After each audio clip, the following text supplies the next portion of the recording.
आप सभी का स्वागत है आपके अपने चैनल चौक एंड रस्सा अकेडमी पे। और जैसे कि आपको मालूम है कि CUET PG के जो एंट्रेंस फॉर्म है वो फिलअप हो रहे हैं।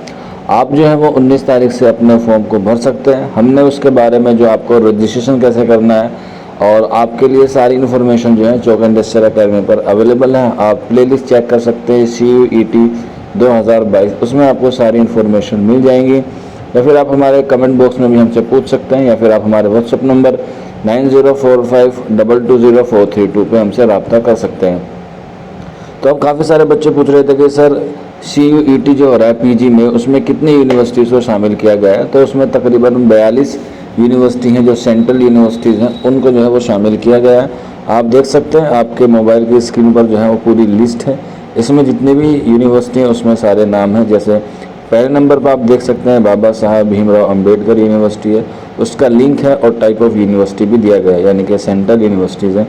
BHU है, central tribal university of Andhra Pradesh, यानी कि तकरीबन कह सकते हैं कि आप इसको लिस्ट को देख सकते हैं। इसमें जो यूनिवर्सिटीज़ को शामिल किया गया है, आप उसमें फॉर्म करना चाहते हैं तो आप जब फॉर्म फिलअप करेंगे तो उसमें आपको वहाँ पे चूज़ करना होगा। हालांकि आप जब इस PDF को स्क्रॉल करेंगे तो आप इसमें जो है सारी यूनिवर्सिटीज़ के नाम देख सकते हैं। अगर किसी बच्चे के पास ये PDF नहीं है तो आप हमारे टेलीग्राम ग्रुप में जुड़ जाइए, वहाँ आपको ये मिल जाएगी। या फिर आप हमारे व्हाट्सएप नंबर पर भी इस PDF को ले सकते हैं।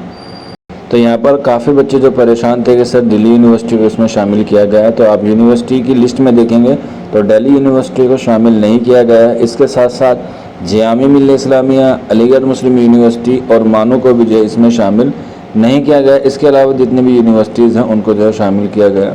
हालांकि अगर सरसरी तौर पर देखा जाए तो इसमें 3 यूनिवर्सिटी जो हैं वो ज़्यादा इम्पोर्टेंट है, जिसमें एक जवाहरलाल नेहरू यूनिवर्सिटी है, एक बनारस हिंदू विश्वविद्यालय है और एक हैदराबाद यूनिवर्सिटी। ये 3 यूनिवर्सिटी जो हैं वो टॉप की यूनिवर्सिटीज़ हैं, इसलिए इनको शामिल किया गया है। और DU के फॉर्म आपने भर दिए हैं। DU का जो फॉर्म है वो आपने भर दिया होगा और वो CUET के तहत नहीं होगा। जो उनका अपना एंट्रेंस होता है DU का, वो उसी बेस पे लेंगे और जामिया और अलीगढ़ भी उसी बेस पे लेंगे। तो अब काफ़ी सारे बच्चे ये कहते हैं सर क्या JNU में इस बार नेगेटिव मार्किंग होगी? जी, इस बार JNU ने पहली बार नेगेटिव मार्किंग रखी है 0.25 की। तो ये इसमें जो है एक बड़ा परिवर्तन किया गया है CUET के तहत JNU में। बाकी और यूनिवर्सिटीज़ में जो है पहले से ही नेगेटिव मार्किंग होती है। हालांकि इससे बच्चों के रिज़ल्ट पे और मेरिट पे जो है वो असर देखने को मिलेगा। और ये जो नया पैटर्न है इससे काफ़ी सारे बच्चे जो है वो बहुत परेशान हैं, क्योंकि उन्होंने जो तैयारी की है पहले से ही प्रीवियस पैटर्न को देखते हुए की है। अब CUET के जो नए चेयरमैन हैं उन्होंने ये अनाउंस कर दिया है कि इसका जो सिलेबस होगा वो इस तरह से होगा। आप जो है वो बुलेटिन पढ़ सकते हैं। तकरीबन 276 पेज की जो है पूरी PDF अवेलेबल है, 276 पेज की। आप इसमें अपना कोर्स जो है वो फाइंड आउट कर सकते हैं। इस PDF में आपको सिलेबस के बारे में, एग्ज़ाम पैटर्न के बारे में सारी चीज़ें मालूमात दी गई है। हालांकि मैं फिर भी आपको बता देता हूं कि इसमें नेगेटिव मार्किंग 0.25 की है। एग्ज़ाम पैटर्न जो होगा कंप्यूटर बेस्ड होगा, यानी कि CBT होगा, ऑनलाइन मोड पे होगा। इसमें आपसे 100 क्वेश्चन पूछे जाएंगे, जिसमें से 75 क्वेश्चन जो होंगे वो आपके सब्जेक्ट से रिलेटेड होंगे और जो 25 क्वेश्चन होंगे उसमें आपका कॉमन होगा, जिसमें काफ़ी सारी चीज़ें जो है वो अलग अलग कोर्स के लिए अलग अलग बताई गई है। अगर एग्जाम्पल के तौर पे मैं आपको बताऊं कि अगर हम बात करें MA की, यानी कि अगर MA में भी किसी एक पर्टिकुलर सब्जेक्ट की बात करें तो हम बात कर लेते हैं MA उर्दू की।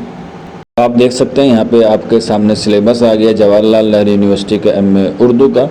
तो सबसे पहले आपको नोट डाउन करना होगा इसका कोड। तो इसका कोड है PGQP 60 उर्दू MA, और ये उर्दू का लैंग्वेज पेपर में होगा। इसकी एलिजिबिलिटी दी गई है, परसेंटेज दी गई है 10+2+3 के पैटर्न पे, यानी ग्रेजुएशन होना चाहिए आपका 45% के साथ। बाकी आप रिजर्वेशन कैटेगरी से बिलोंग करते हैं तो आपको रिजर्वेशन मिल जाएगा।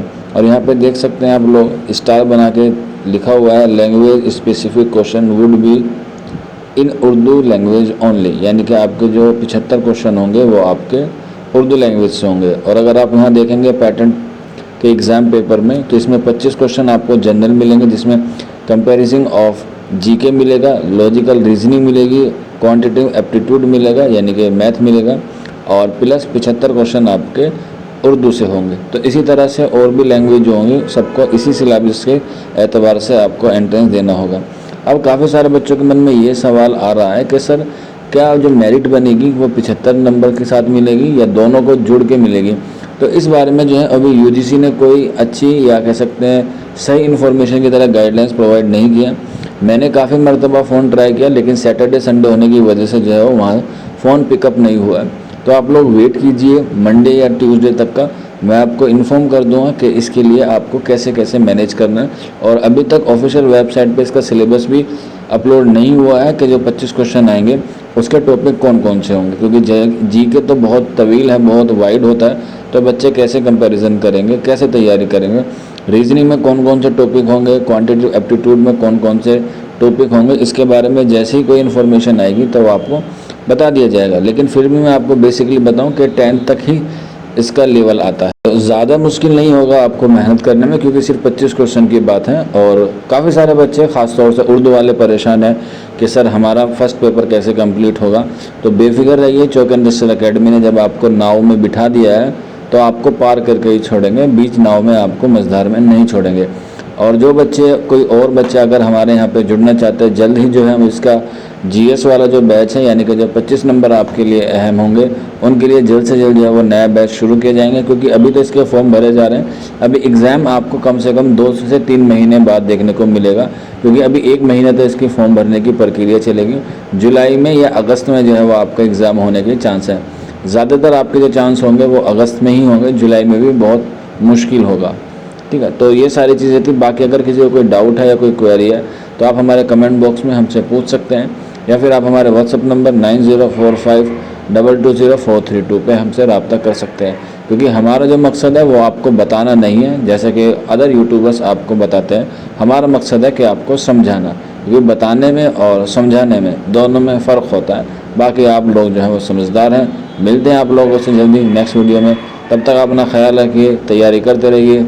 शुक्रिया फॉर वॉचिंग दिस वीडियो।